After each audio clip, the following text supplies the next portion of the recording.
अस्सलाम वालेकुम नाज़रीन, मेरा नाम जमशेद अंसारी है। ये बात यकीनन आप जानते हैं कि कुरान पाक की किसी भी आयत की तिलावत करने से आपको यकीनन फ़ायदा होगा।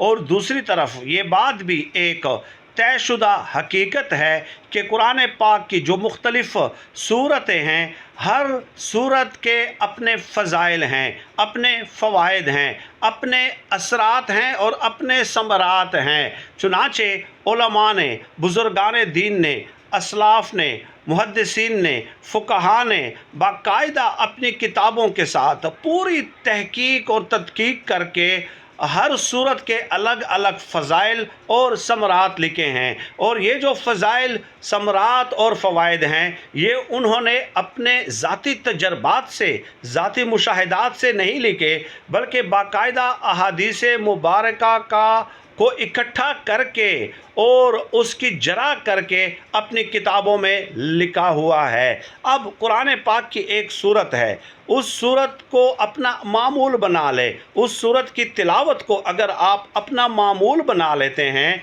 मामूल से मुराद ये है कि ऐसा नहीं है कि आप जब एक महीने बाद फ्री हूँ, आपके पास वक्त हो, तो तब जाकर आप उसकी तिलावत करें, बल्कि रोज़ाना की बुनियाद पे उस कुरान पाक की सूरत की तिलावत का आप मामूल बना लें। तो उलमा ने बड़ी सराहत के साथ ये लिखा है कि आप नागहानी अमवात से, अचानक मौत से महफूज रहेंगे। उस सूरत का नाम है सूरतुल तगाबुन। 28वें पारे की ये एक सूरत है, 2 रकू हैं और 18 आयात हैं। आप अगर तरतील के साथ, इंतहाई धीमे अंदाज के साथ भी इस सूरत पाक की तिलावत करते हैं तो मैक्सिमम आपको 5 से 6 मिनट लग सकते हैं। और ये ज़ाती तौर पे मैंने तजर्बा भी किया है इस बात का। अब उलमा ये लिखते हैं कि इस सूरत की तिलावत को रोज़मर्रा मामूलात में शामिल कर लें तो आप हादसाती अमवात से महफूज रहेंगे। यानी आप रोज़ाना सुनते होंगे कि फ़लाँ को हार्ट अटैक हो गया, फ़लाँ का एक्सीडेंट हो गया। ये होती हैं हादसाती अमवात। इस सूरत की तिलावत से एक तरफ तो आप नागहानी अमवात से महफूज रहेंगे और दूसरी तरफ मौत जो आएगी उसके असरात ज़ाहिर होंगे, उसके आसार पहले से ज़ाहिर होंगे, यानी बीमारी में मुब्तला होंगे।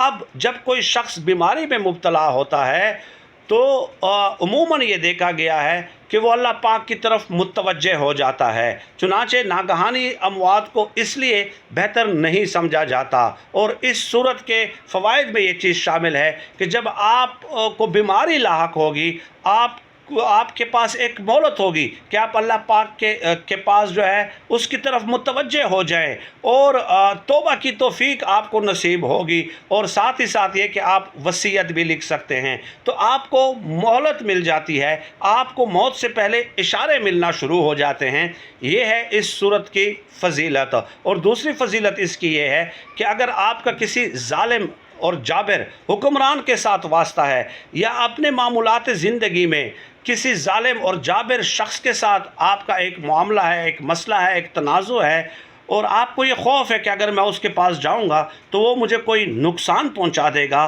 तो इस सूरत की तिलावत करने से अगर रोज़ाना की बुनियाद पे आपका मामूल है तो वो ज़ालिम शख्स चाहे जिस कदर ताकतवर क्यों ना हो, वो आपको कोई नुकसान नहीं पहुंचा सकेगा। ये बात लिख लें। लेकिन इसमें शर्त यह है कि आप गलती पे ना हों, ठीक है। और तीसरा जो फ़ायदा है, जो फ़ज़ाइल हैं, जो समरात हैं, जो उलमा ने लिखे हैं, वो ये कि आपको माली परेशानी कभी नहीं होगी। अब माली परेशानियां 2 किस्म की होती हैं। एक तो आपके पास आपकी रकम या आपकी तनख्वाह या आपकी आमदन इस कदर कम है कि बुनियादी ज़रूरियात आपकी पूरी नहीं हो रही, और दूसरी सूरत उसकी ये होती है कि आपके पास पैसे तो बहुत ज़्यादा हैं, आमदन तो बहुत ज़्यादा है, लेकिन बेसुकूनी है, बेचैनी है, इज़्तिराब की कैफियत है, आपकी रोज़ी में बरकत नहीं है, आप लालच में मुब्तला हैं। आप कहते हैं कि 2 लाख अगर मैं 3 लाख अगर मैं कमा रहा हूँ तो 10 लाख मुझे कमाना चाहिए, मुझे फ़लाँ जगह पे जो ना एक कोठी और बंगला बनाना है। तो ये भी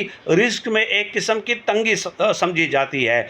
تو اس صورت کی روزانہ تلاوت کرنے سے آپ کی بنیادی ضروریات پوری ہوتی رہیں گی، آپ مالی پریشانیوں میں مبتلا نہیں ہوں گے۔ اور چوتھا فائدہ اس کا جو علماء نے لکھا ہے وہ یہ کہ اگر آپ کثرت سے اس کی تلاوت روزانہ کی بنیاد پہ کرتے ہیں تو آپ مستجاب الدعوات بن جائیں گے، آپ کی دعائیں قبول ہونا شروع ہو جائیں گی۔ لیکن دعاؤں میں شرط یہ ہے کہ آپ نے ایسی دعا نہیں کرنی جس سے کسی دوسرے کی حق تلفی ہوتی ہو۔